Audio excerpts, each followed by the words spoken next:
The United Nations Secretary-General Antonio Guterres has raised the alarm that nearly half of humanity was living in the danger zone at the moment, with the ecosystems at a point of no return. Investments in adaptation work.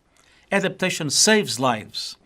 As climate impacts worsen, and they will, scaling up investments will be essential for survival.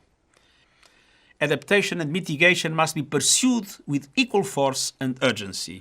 The Secretary-General, who made this statement at the launch of the Intergovernmental Panel on Climate Change Report (IPCC), said unchecked carbon pollution was forcing the world's most vulnerable on a frog march to destruction.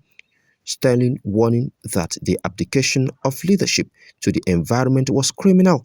He blamed the big polluters, whom he said are guilty of arson of the planet. The 2022 IPCC report assessed the impact of climate change on ecosystems, biodiversity, and human communities at the global and regional levels. The IPCC said nearly half of the world's population is already vulnerable to increasingly dangerous climate impact, and a third to half of the planet needs to be protected to ensure food and fresh water supplies, adding that coastal cities need plans to keep people safe from storms and rising seas. There is a brief and rapidly closing window to secure a livable future on the planet. And we need to live up to this challenge. This is a decisive decade of climate action.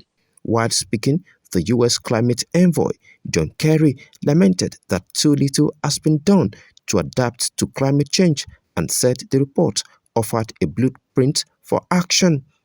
The latest warning from the IPCC report showed that limiting global warming to close to 2.7 degrees Fahrenheit might not prevent losses to nature, societies, or economies, but would substantially reduce them. Kamil Sadiq, CBA TV.